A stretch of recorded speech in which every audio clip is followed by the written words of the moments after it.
আজকে আমি বানাবো আলুর দম। তো সবাই চিনি এটা আলুটা ছোট সাইজ, তো ভালো করে ধুয়ে আমি প্রেসারে সিটি মেরে নিয়েছি। মারার পরে তো আলুগুলাকে সবগুলাকে ছুলে নিয়েছি। ছোলার পরে ওই আলুর দমটা যে বানাবো তার জন্য আমি টমেটোটা ছোট, কেন কি আমাদের ঘর টমেটো ছিল না, তাই ছোট টমেটোই দিয়ে দিয়েছি। আর পেঁয়াজ, কাঁচা লঙ্কা, রসুন, আদা কোচানো সব কিছুই, আলু যেতটুকু নেবে ওই পরিমাণেই সব কিছু কাটবে। আর পেঁয়াজটা যে যেরকম শেপেরই কাটতে পারো। তো এখন আমি পেস্ট করে নেব কাঁচা লঙ্কা, তারপরে দিকে যে যেতটুকু ঝাল খায় ওই পরিমাণেই, তারপরে অল্প আদাটাও বেশি না, পরিমাণ মতো রসুন, 4-5 কোয়া রসুন। আর আমি অ্যাকচুয়ালি বেশি রসুন পেস্ট করি না, কেন আমার সেন্টটা ভালো লাগে না, তাই কয়েকটা পেস্ট করি, কয়েকটা আমি ওই গোটা তরকারির মধ্যেই দিয়ে দিই। আর গোটা জিরা দিয়েছি। আর টমেটো অল্প পেস্ট করব, সব পেস্ট করব না। এখন আমার মশলা পেস্ট হয়ে গেছে। এখন আমি কড়াইতে তেল বসিয়ে জিরা আর গরম মশলাটা আমি কি করি তেলেই দিয়ে দিই, কেন তেলে দিলেও সেন্ট হয়ে যায়, বা পেস্ট করেও দিতে পারো। তো পেস্ট করে দিলে কি হয়, আমার মনে হয় ঝাল লাগেনি কি অল্প গলাতে, তার জন্য আমি তেলে দিয়ে দিয়েছি। তেলে দিলেও সেন্টই হয় সবজিটা। এখন আমি কড়াইতে আলু ছেড়ে দিয়েছি, আর কড়াইটা অনেকটা গরম হয়ে গেছে, তার জন্য ধোয়াতে দেখা যাচ্ছে না। তো আলুটা অল্প অল্প টাইম ভাজা হয়ে নাও, তারপরে একটা একটা করে আমি সব দিয়ে দিব যা যা দিতে হয়।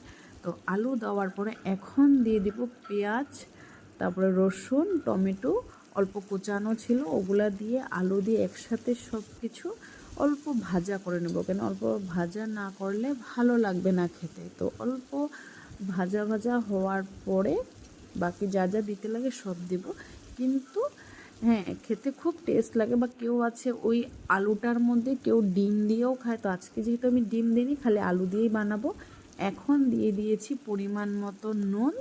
হ্যাঁ, যে যেরকম, সবাই সমান খায় না, তো যার যেরকম ভালো লাগে। তারপরে অল্প হলুদের গুঁড়া দিয়েছি, হলুদের গুঁড়া দিয়ে এখন আমি ভাজা করে নেব। একসাথে সব মিক্স করেছি। তো করার পরে দিকে অল্প টাইম ভাজা হতে দিব, কেন ভাজা না হলে খেতে ভালো লাগবে না, যেহেতু পেঁয়াজগুলোও আছে।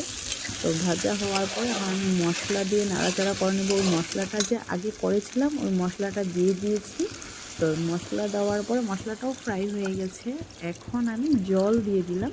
তো জলটা যার যেরকম ভালো লাগে, কেউ একটু শুকনা খেতে ভালোবাসে, কেউ একটু ঝোল খেতে ভালোবাসে। আমি এখন অল্প ঝোল দিয়েছি, কিন্তু অল্প পরে ঝোলটা টেনে যাবে জিনিসটা হতে হতে। তো এখন আমি যেহেতু ঢেকে দিয়েছি, ঢাকার পরে মোটামুটি প্রায় আমার আলুর দম হয়েই এসেছে।